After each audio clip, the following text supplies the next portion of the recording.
Екінші тарау тәрбиеші кінәлі. Кім кінәлі? Алдыңғы тарауда бала проблема емес және әр баланың өзіне тән өмірі бар деген ұғымдарды талдап, бала тәрбиесіндегі орнын көрсетуге тырыстым. Сіз үшін пайдалы болды деп үміттенемін. Әсіресе тақырыптардан кейін тапсырмаларды орындаған болсаңыз, пайдасын нақты сезінген болуыңыз керек. Ал егер тапсырманы жай ғана оқып өте салған болсаңыз, осы жерде аялдап тапсырмаларды орындап алуды ұсынамын. Біз жоғарыдағы ұғымдарды санамызға сіңірген болуымыз мүмкін. Дегенмен бәрібір ой баламнан, себебі біздің қоғамда мәселенің себебі мен шешімінен гөрі кінәліні анықтап жазалауға көбірек көңіл бөлеміз. Қанымызға сіңіп қалған осы кінәліні анықтау ауруы маза бермей жатса, онда сәлден кейін кім кінәлі екенін ашып беремін. Кінәліні анықтау үшін сізбен бірге өткен шаққа саяхат жасап көрейікші.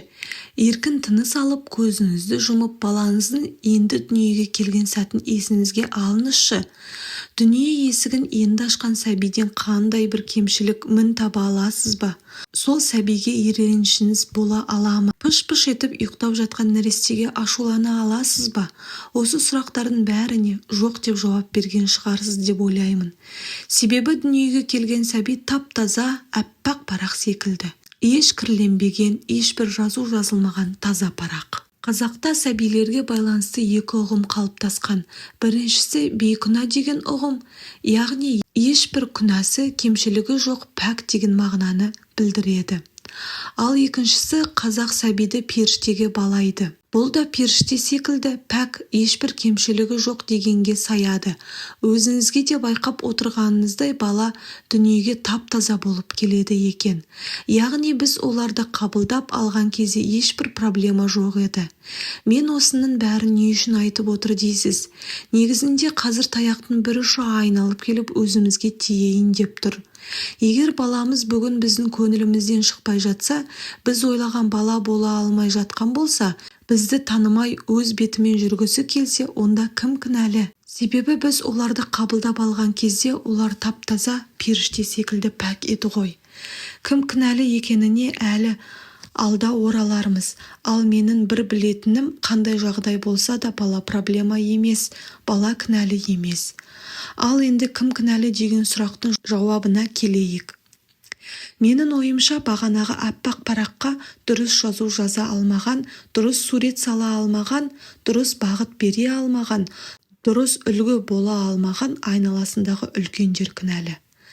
Мағжан Жұмабаев атамыздың «Педагогика» атты кітабындағы пікірге сүйене отырып айтатын болсақ, онда тәрбиеші кінәлі. Кітапта балада қандай бір ағаттық болса, онда тәрбиеші кінәлі деген ұғымды ұсынады. Бірақ сіз тәрбиеші кінәлі дегенді оқи салып, кешке балабақшаға барған кезде тәрбиешілермен байланысып жүрмеңіз. Мағжан атамыз айтатын тәрбиеші балабақшадағы немесе интернаттағы тәрбиешілер ғана емес. Атамыздың кітабындағы тәрбиеші ұғымы өте кең ұғым. Тәрбиеші дегеніміз тәрбие процесіне араласатын адамдардың барлығы. Атап айтар болсақ, басты тәрбиешілер әке-шеше, ата-әже, дос-жаран, туған-туыс, қоршаған орта, қоғам, мұғалімдер мен тәрбиешілер деуге болады. Ал енді Абай атамыздың сөздеріне құлақ түрер болсақ, атамыз былай дейді: адамның жақсы болуы тегінде емес, тәрбиесінде, ақылында, өнер білімінде. Адамға үш алуан адамнан мінез жұғады: ата-анадан, ұстазынан, құрбысынан. Әсіресе олардың қайсысын жақсы көрсе, содан көбірек жұғады. Демек біздің баланы кінәлауымыз орынсыз екен. Балаға жақсы мінезді де, жаман мінезді де жұқтыратын өзіміз. Онда баланы тәрбиелеме, өзіңді тәрбиеле. Алдағы бөлімдерде жоғары атап өткен тәрбиешілерді жеке-жеке талдап, әрқайсысының бала тәрбиесіне тигізетін әсеріне тоқталатын боламын. Тапсырма номер 4. Бүгіннен бастап күнде балаңызға жақсы көретініңізді айтып отыруды әдетке айналдырыңыз.